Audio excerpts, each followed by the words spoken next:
김민석 후보 너무 노골적입니다. 이제는 당대표 후보 토론에서조차 유시민 작가를 비난합니다.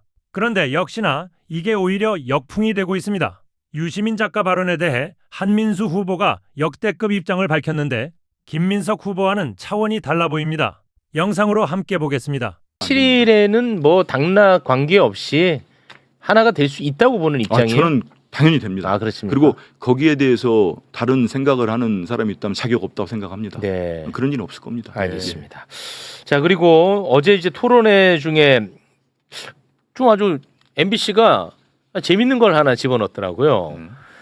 자기 자신과 관련된 오해와 편견을 스스로 불식시킬 수 있는 시간을 줬어요. 네. 나 이거 참 재밌더라고. 근데 딱 정확하게 자신들한테 필요한 시간을 잘 활용한 것 같아. 세 분 다. 예. 김민석 후보는 내가 무슨 반개혁자냐에 대해서 딱 해명을 하고요. 예. 그다음에 정청래 후보는 내가 무슨 뭐 자기 정치만 했어. 그리고 송영길 후보는 내가 무슨 페이스메이커야. 나도 당대표 되려고 나왔지. 이건 진짜 잘 활용한 것 같아. 예. 그 영상으로 준비를 했는데요. 함께 보시죠.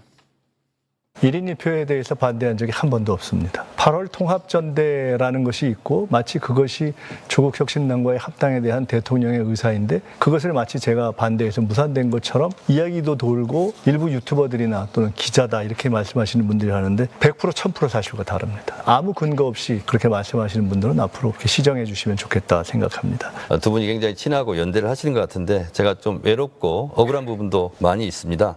그래서 앞으로도 두 분께서 저한테도 좀 잘 해주셨으면 좋겠다 이런 말씀을 드리고 제가 당대표가 되고 나서 박찬대 후보를 찍고 저를 지지하지 않았던 주요 당직자, 사무총장, 정책위 의장 등등 주요 당직을 제가 당평책 차원에서 제가 임명했습니다. 자기 정치는 아니었다. 이 점을 알아주시기 바랍니다. 송영길이 페이스메이커가 아니냐 이런 논란이 있습니다만 제가 끝까지 뛰어서 필승메이커가 되도록 하겠습니다. 그리고 이제 선호투표제가 도입이 됐기 때문에 이게 본투표와 결선투표가 통합이 됩니다. 그래서 사표가 없습니다.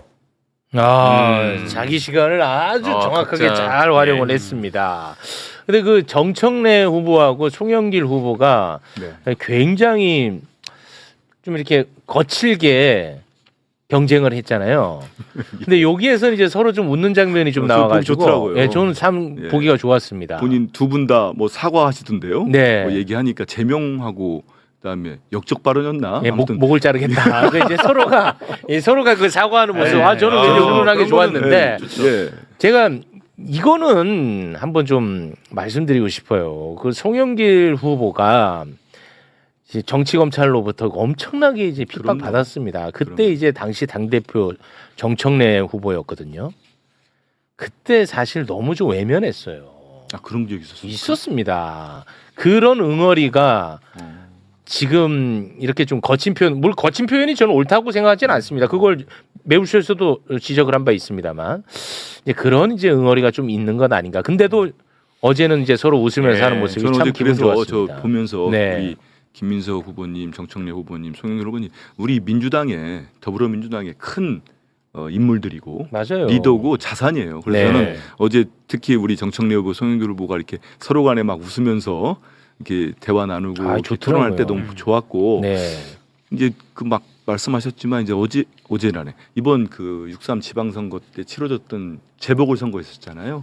그래서 송영길 이제 후보님 당시 공천도 당대표께서 전략공천이었기 때문에 주도해서 공천도 했고 그런 부분들 보면은 좀 전에 말씀하신 부분들이 좀 사실인지 모르겠습니다만은 그러진 안 했다. 그리고 전대 과정에서 이제 캠페인을 하다가 본인들이 이제 의도했던 의도하지 않았던 서로 간에 상처가 좀 줄 수 있는 발언들은 있었지만 다 푸는 거죠. 그리고 저는 잘 될 거로 봅니다. 잘 되고 정치를 하루 이틀 했습니까? 저 세 분 형님들 제가 많을 때부터 보고 기자할 때 다 본 분들이라 다 선이 굵고 하니까 너무 우리 지지층이나 당원들도 우려 안 하시면 좋겠고 또 한민수를 잘 만들어 주시면 제가 또 역할도 하겠습니다. 알겠습니다. 우리 또 정청래 후보 그리고 한민수 후보님 지지자분들이 제 목을 치겠다고 지금 난립니다. 지금. 왜요?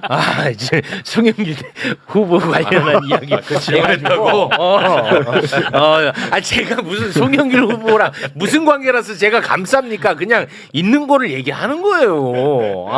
난 목 자르겠다고 난리네 지금. 송영길 후보 뭐 세탁소냐 뭐 이러는데 참 그럴 이유 없는 거 아시잖아요. 네, 알겠습니다. 자, 그리고 매불쇼와 좀 관련이 있는 내용이라 그래요? 저는 좀 다루는 게 이게 옳은 일인지 조금 고민이 됐었는데 우리 그 PD가 네. 이거 안 다루면 너는 불공정한 거지. 네네. 하면서 나한테 이거 무조건 다뤄야 된다고 해가지고 뭐죠? 준비를 한 겁니다. 네. 유시민 작가의 불금쇼 출연. 누구는 이제 유시민 작가를 향해서 이재명 정부에 대한 애정어린 충언이었다라고 이제 평가를 하고 누군가는 이재명 정부에 대한 저주라고 평가를 합니다. 관련해서 어제 토론회에서 김민석 후보가 묻고 정청래 후보가 답을 하는 그런 장면이 있었습니다. 이건 좀 매불쇼와 좀 관련이 있어가지고 이제 가급적이면 좀 안 다루려고 했는데 우리 저 PD가 네가 그러니까 조불쇼 얘기 듣는다고 나한테 PD가 그래가지고 이거 또 준비를 했습니다. 자, 함께 보시죠. 최근에 유시민 작가가 대통령을 일개 그룹의 수장이라고 지칭해서 사실은 당과 국가와 대통령을 모독하고 국민을 모독하고 더구나 과거 김대중 대통령 시절에 그랬듯이 필패론 거의 저주에 가까운 그런 말씀을 했는데 그런 상황에서 한마디도 못하는 노코멘트를 하는 지도부나 당대표가 과연 가능한가? 그러면서도 내가 대통령을 지키겠다고 이야기할 수 있는가? 너무 표만 계산하는 것 아닌가? 어떻게 답변하시겠습니까? 김민석 후보께서 이재명 대통령과의 4, 5년 관계 속에서 대화를 많이 하셨다는데 저는 단연코 제가 더 많은 속 깊은 대화를 가장 오래 했다는 생각이 들고요. 김민석 후보가 수석 최고위원이 될 때도 이재명 당시 대표가 저랑 상의를 했습니다. 누가 수석이 되는 게 좋겠냐. 김민석이 하는 게 좋겠다라고 제가 조언을 드렸다는 말씀도 제가 드립니다. 그리고 십자가 밟기는 안 했으면 좋겠습니다. 누구를 욕하면 친명이고 욕 안 하면 뭐고 이런 식으로 하지는 않았으면 좋겠습니다. 너무 잔인하지 않습니까? 네. 김민석 후보가 유시민 작가를 비판하지 않으면 이 반명이다 뭐 이런 이제 발언을 한 것에 대한 표현을 이제 십자가 밟기다 이렇게 표현한 것 같아요. 네. 저는 유시민 작가님 정치할 때도 이제 취재도 하고 그랬습니다. 그리고 장관 계실 때도 뵀었고 했는데 매불쇼 나온 것도 보고 다른 이제 방송 한 것도 쭉 다 봤어요. 풀로 다 봤는데 그분이 쓰신 용어 중에 뭐 필패 물론 뭐 앞에 수식어도 있고 전제가 있습니다. 네. 그런 부분에 대해서는 저건 좀 용어가 세네.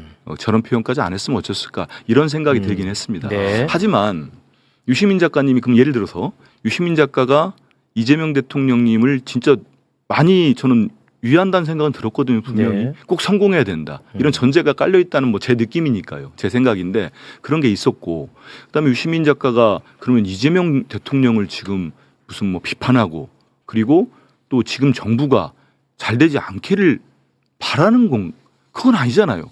예를 들어서 그게 된다고 해서 아까 앞서서도 얘기했습니다만 그 유시민 작가가 지금까지 노무현 대통령을 돕고 문재인 대통령을 돕고 이재명 대통령을 도운 거 아닙니까? 선거 과정에서도 그런 사람이 그렇게 되는 게 본인한테 무슨 유리한 게 있습니까? 현실 정치인이라면 모르겠어요. 이미 정치인 안 하겠다고 떠났고 글을 쓰고 있고 하는 분인데 본인이 생각하는 부분에 대해서 피력을 한 건데 저는 그건 좀 과도하지 않는가 생각이 들고 또 이제 뭐 지금 정청래 후보도 얘기했습니다마는 유시민 작가를 저한테 물으시는데 그럼 유시민 작가가 도대체 이럴 수가 있어 공격을 하면 친명이 되는 거고 그러지 않고 저분이 어떤 생각을 한 것 같은데 뭐 이런 부분들은 과하지만 전반적으로 이재명 정부 성공 대통령을 위해서 하는 것 같다. 그래서 뭐 이런 부분들 모든 말이 맞을 수는 없는 거 아닙니까? 네. 본인 생각이고 하니까 본인이 생각해서 하는 거잖아요. 네. 그거에 대해서는 뭐 우리가 또 판단하는 거 아닙니까? 그 얘기를 듣고 이분이 예를 들어서 무슨 지금 현역 무슨 의원이랄지 뭐 중요한 직책을 갖고 있는 현실 정치인이라면은 이런 영향을 뭐 더 줄 수 있고 어떤 정치적 의도가 있는 거 아닐까 이런 생각도 해보고 뭐 거기에 대한 비판도 가능하다고 보지만 저는 유 작가는 지금 그냥 글 쓰는 분 아니에요. 그리고 네. 고민하고 거기에 대해서 우리 진영에서 본인의 생각을 말씀을 하고 거기에 대해 공감하시는 분들이 있고 또 비판하시는 분들이 있고 그래서 비판을 안 하면은 이거 문제 있는 거 아니야? 뭐 대통령에 반대하는 거 아니야? 이런 식의 또 공격을 하는 거는 좀 과하다고 저는 봅니다. 네. 저는 뭐 또 관련성이 있는 사람이라 여기에 덧붙이는 건 옳지 않은 것 같아서 객관적으로 우리 최영진 평론가님은 어떻게 생각하십니까? 아니 너는 관련이 없잖아. 최영진 평론가님. 와, 너도 맛있네. 너도 의견을 좀 내. 뭐라도. 아니 뭐 지금 저기 한민수 후보님 말씀에 동의합니다 저도. 네. 생각 비슷합니다. 혹시 뭐 기자님 혹시 덧붙일 말씀? 그러니까 비판을 하는 걸 가지고 여기에 동의하냐 동의하지 않느냐 이런 식의 논의는 좀 안 했으면 좋겠더라고요. 그러니까 유시민 작가 저도 뭐 그때 출연을 유시민 작가 했었죠. 출연을 했었는데 네. 유시민 작가님이 어떤 지점에서 이재명 정부에 대해서 우려를 하는가 이런 부분들에 대해서 소상히 얘기를 했잖아요. 저 역시 전반적인 취지는 다 공감을 했는데 간혹 이제 부분적으로는 저거는 조금 세게 말씀하신다 이렇게 생각을 네. 했단 말이죠. 네. 그럼 이렇게 생각하는 게 이재명 정부의 뭐 실패를 바라는 사람이 이렇게 판단하는 것인가? 그건 아니지 않습니까? 네. 그러니까 논의가 그런 식으로 가면 안 되는 것 같다. 네. 예, 저주 이런 표현은 저는 아닌 것 같습니다. 네. 아니, 저주를 해서 본인한테 이득될 게 뭐가 있습니까? 네. 알겠습니다. 그렇잖아요. 뭐 말 나온 김에 제가 하시죠. 한 번 정도는 내 이 얘기는 좀 네. 하고 싶다 하는 게 있었어요. 뭐냐면 유시민 작가 방송을 그 편집 없이 내보낸 너는 뭐냐 최욱이. 너도 입장을 내라. 라는 요구를 많이 받았습니다. 네. 근데 거기에 대해서 제가 또 뭐 말을 덧붙이면 또 이게 문제가 문제를 낳고 더 커질 것 같아서 꾹 참았는데 말 나온 김에 오늘 저도 한번 좀 입장을 그러면 한번 내겠습니다. 그냥 가볍게. 그러니까 저는 이런 생각을 갖고 있었어요. 뭐냐면 이제 나중에는 이게 이제 다 밝혀졌는데 유시민 작가가 다스베이다 나간 발언 중에 한 50%가 편집돼서 나갔다고 맞아요. 얘기를 했잖아요. 예. 그러면서 이런 얘기를 합니다. 여기서 편집해도 난 딴 데 가서 또 할 거야. 유시민 작가는 어딘선가는 꼭 할 상황이었어요. 그렇죠. 그럴 것 같으면 이재명 정부에도 애정이 있고 유시민 작가에게도 애정이 있는 내가 그래도 하면은 가장 좀 오해 없이 잘 전달되지 않겠어? 그런 저는 좀 확신? 뭐 그런 게 좀 있었어요. 예, 그래서 저는 그 방송을 내보냈다 이렇게 좀 제 입장을 얘기를 하겠습니다. 제가 어디 출마했나요?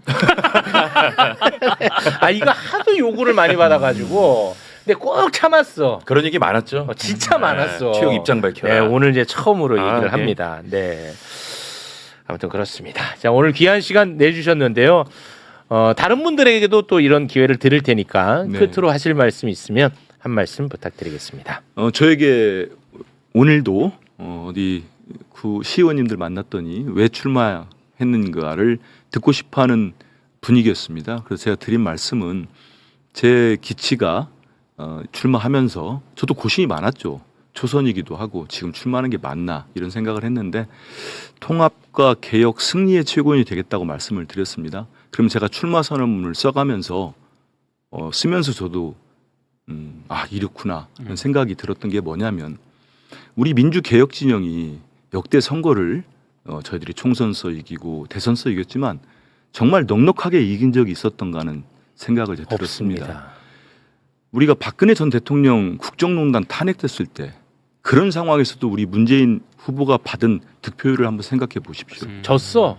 양으로 보면. 양으로 좋죠. 그리고 현직 대통령이 군대를 선관위와 국회와 선관위를 보내서 침탈을 했습니다. 윤석열 전 대통령. 그래서 국민들에 의해서 저는 끌려 내려왔다고 생각합니다. 맞습니다. 그러고 치러진 지난해 6.3 조기 대선에서 우리 민주개혁 진영이 가장 낼 수 있는 저는 최고의 후보를 냈다고 생각합니다. 그렇지. 우리 이재명 후보는 능력과 탁월합니다. 능력이.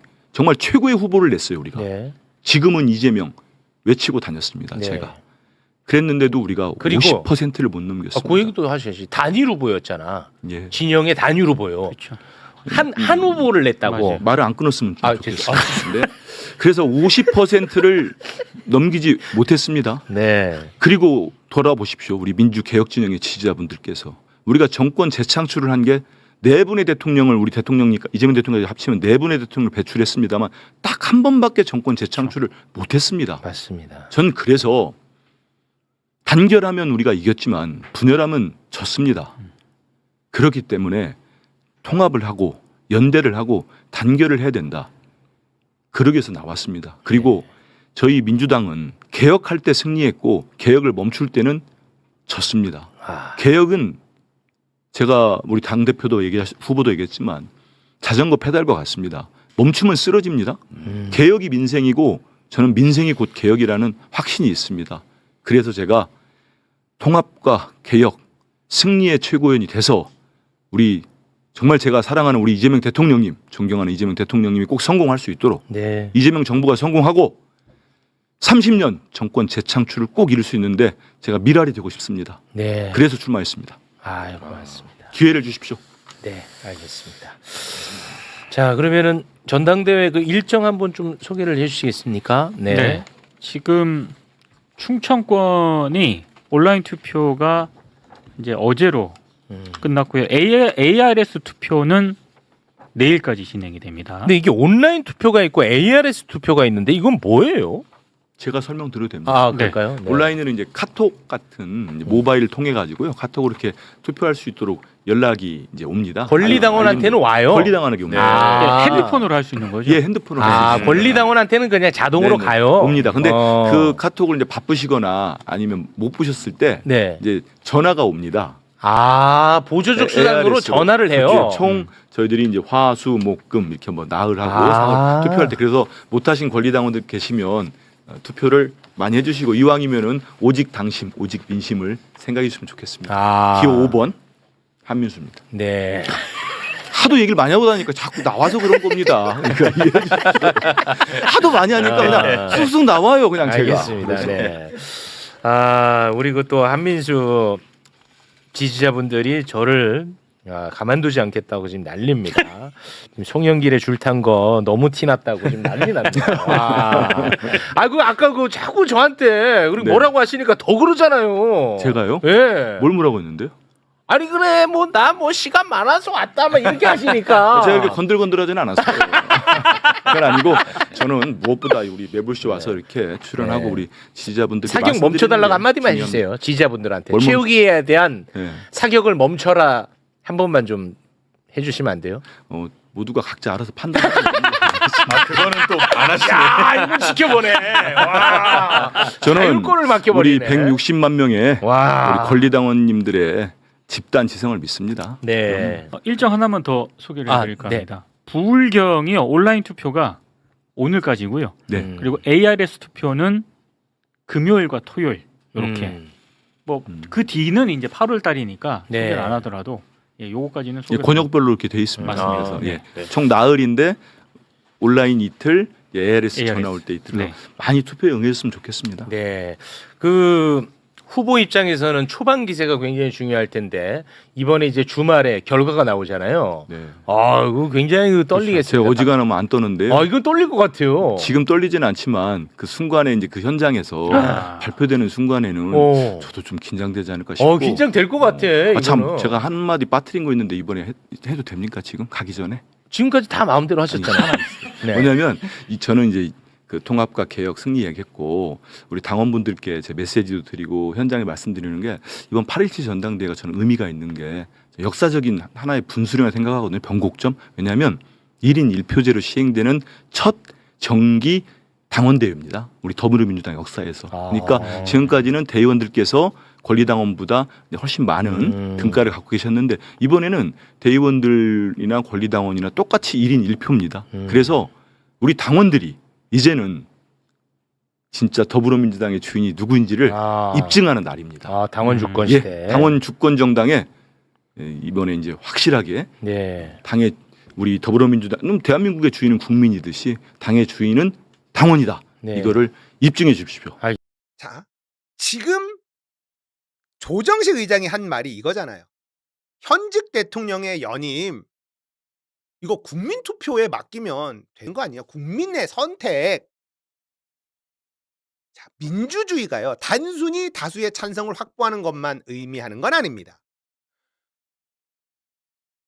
국민이 제정한 헌법을 통해서 국가 권력을 제한하는 것. 이게 입헌 민주주의의 핵심 원리예요. 특히 현직 대통령 자신에게 직접 적용되는 임기 규칙을 변경하지 못하도록 제한한 건 입헌주의의 기본적 권력 통제 장치입니다. 국민투표 거친다 하더라도 개헌의 내용과 추진 주체, 적용 대상 이 검토는 반드시 별도로 해야 된다는 거죠.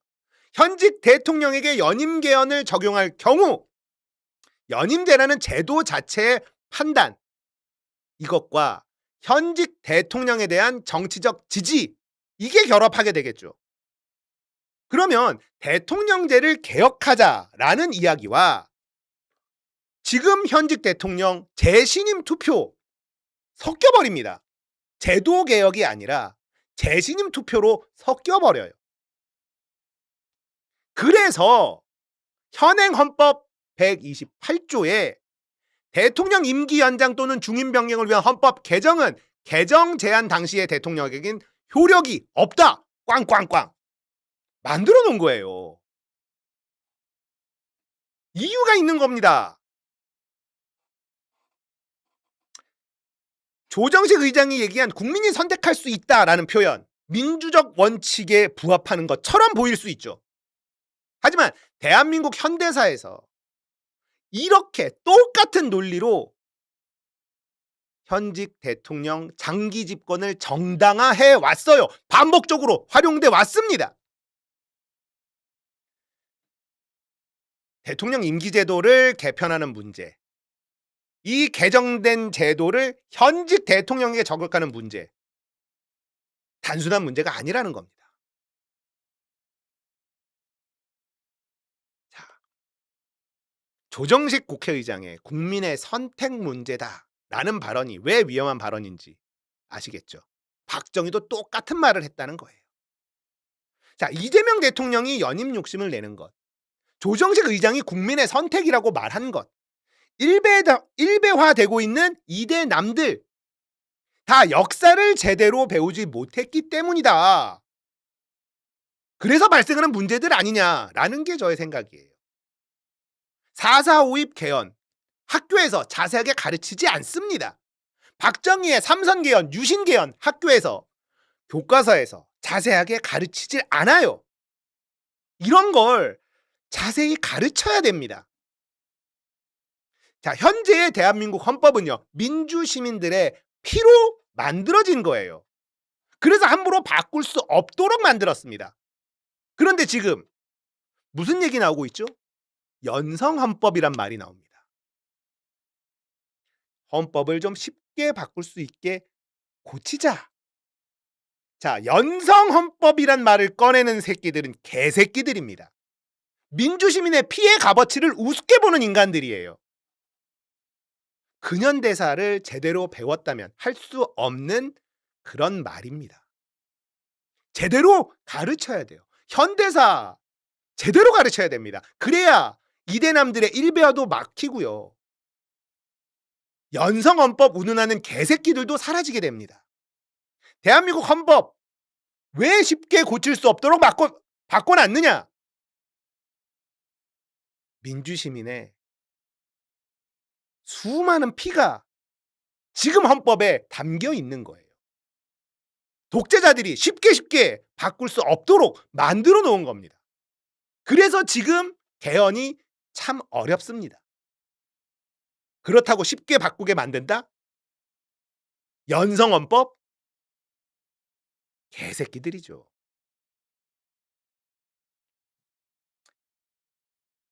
자, 조정식 국회의장이 얘기한 연임 개헌, 국민의 선택의 문제다라는 발언이 얼마나 무식하고 위험한 발언인지 역사 이야기를 통해서 좀 설명해 봤습니다. 교과서에 안 가르쳐요. 안 가르칩니다. 4.4 5입 개헌을 할 때요.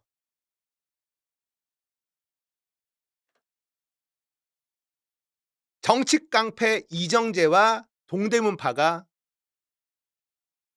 국회 안에 딱 장악을 해서 반발하지 못하게 만들었죠. 그리고 부정선거가 일어나고 4.19 혁명이 일어납니다. 이승만을 하야시키고 추방시키죠. 그리고는 박정희가 쿠데타를 일으켜요. 독재를 정리하겠다.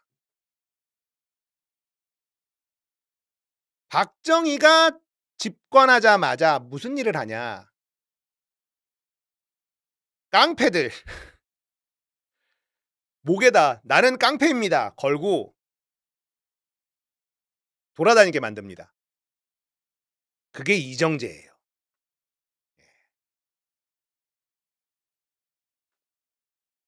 그렇게 박정희가 인기를 얻어요. 임기 초에. 그리고 잘 살아보세 막 합니다. 2번을 딱 해먹었는데 더 하고 싶네. 3선 개헌을 위한 부정선거 이런 게 막 일어나고 결국 3선 개헌을 하고 주전자 뚜껑으로 탕탕탕 그 다음에 유신헌법까지 쭉쭉 이어집니다. 그리고는 김재규의 박정희 사살. 그 다음에 전두환이 등장을 해요. 이런 현대사를 제대로 가르치지 않으니까 민주주의 알기를 우습게 하는 거예요. 대한민국의 민주주의가 얼마나 힘들게 얼마나 많은 민주시민들의 피로 만들어졌는지 잘 모릅니다. 김민석이 박정희에 대해서 스마트한 독재자다 이런 얘기를 한다는 것 자체가 나는 개새끼입니다라고 얘기하는 것과 뭐가 다릅니까? 어떻게 그런 표현을 쓸 수가 있습니까? 안 되는 거예요.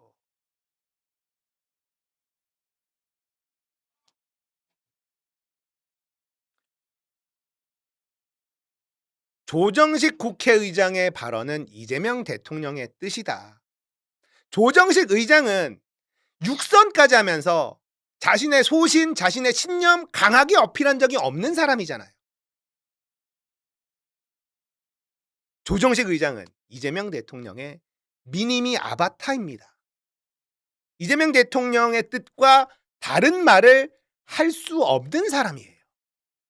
그렇기 때문에 이재명 대통령이 연임을 원하고 있다라고 해석하는 게 타당하다. 아주 위험한 발상을 하고 있는 것이었고요. 유시민 작가의 경고는 맞았다는 겁니다.